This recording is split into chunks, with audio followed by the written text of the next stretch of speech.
Romanos 9. Tristeza de Paulo por causa da incredulidade de Israel. Israel, meu povo, meus irmãos judeus, como anseio que vocês vão a Cristo, meu coração está abatido dentro de mim. E eu me entristeço amargamente dia e noite por causa de vocês. Cristo sabe, e também o Espírito Santo, que não é mera pretensão minha quando digo que estaria pronto a ser condenado eternamente, se isso pudesse salvá-los. Deus lhe deu tanto, mas vocês ainda não querem escutá-lo.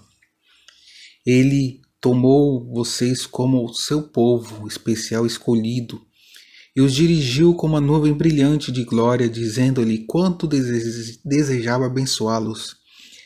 Ele deu-lhe suas leis para a vida diária, a fim de que soubesse o que ele desejava que vocês fizessem.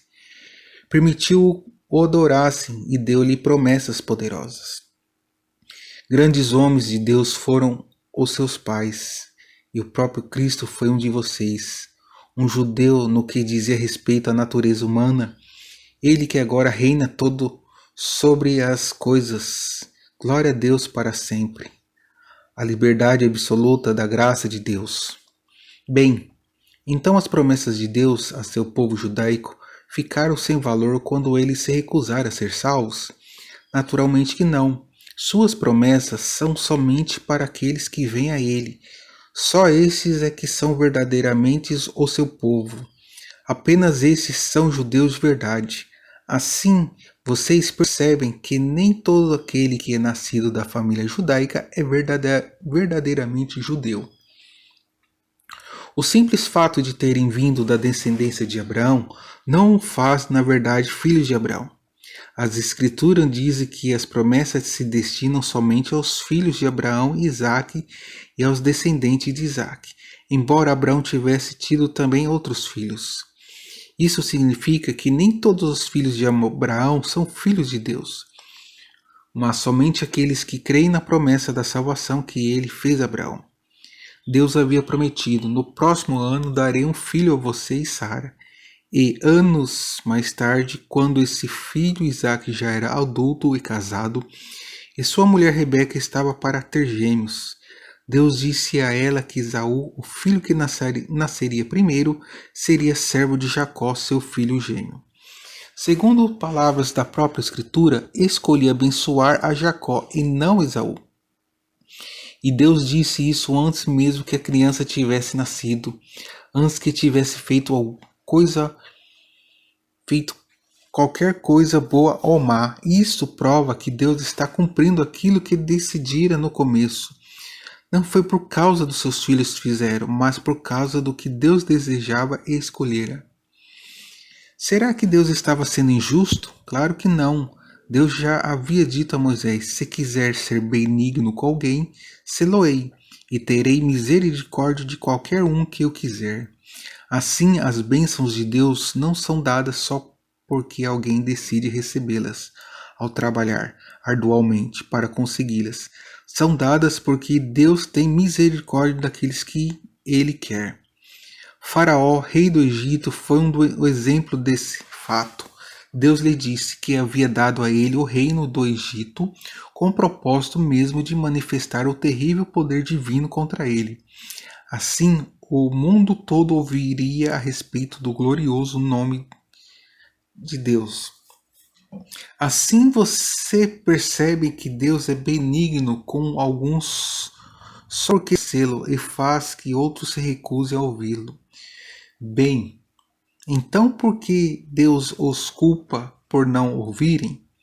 Eles não fizeram o que ele os levou a fazer? Não, não digam isso. Quem são vocês para criticarem a Deus?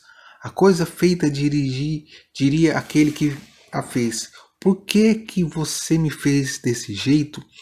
Quando um homem faz um vaso de barro, ele não tem o direito de usar o mesmo barro e transformá-lo num vaso bonito usando para flores e outro para jogar-se lixo dentro. Deus não tem perfeitamente o direito de mostrar o seu furor e o seu poder contra aqueles que só servem para a destruição, aqueles com quem ele tem sido paciente todo esse tempo?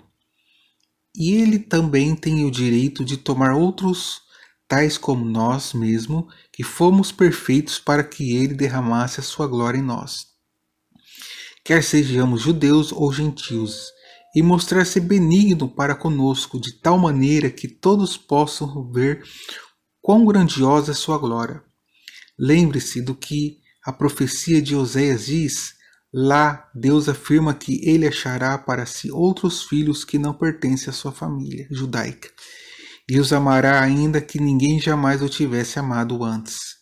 E os pagãos, de que certa vez se disse, você não são meu povo, serão chamados filhos do Deus vivente. O profeta Isaías, falando dos judeus, chamava que, embora houvesse milhões deles, somente um número bem pequeno seria salvo, pois o Senhor executará sua sentença sobre a terra e apressará o fim das suas tentativas de recuperá-la, interrompendo-as merecidamente. E, em outra parte, Isaías diz que, a não ser pela misericórdia de Deus, todos os judeus seriam destruídos, todos eles, tal como todo mundo morreu nas cidades de Sodoma e Gomorra. Bem, então que vamos dizer disso tudo?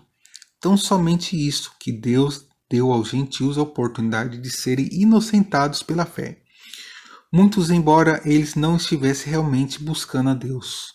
Os judeus, porém, que tão arduamente procuraram estar bem com Deus, guardando as suas leis, nunca tiveram resultado. E por que não? Porque estavam procurando ser salvos guardando a lei e sendo corretos em vez de contarem com a fé. Assim, tropeçaram na grande pedra de tropeço.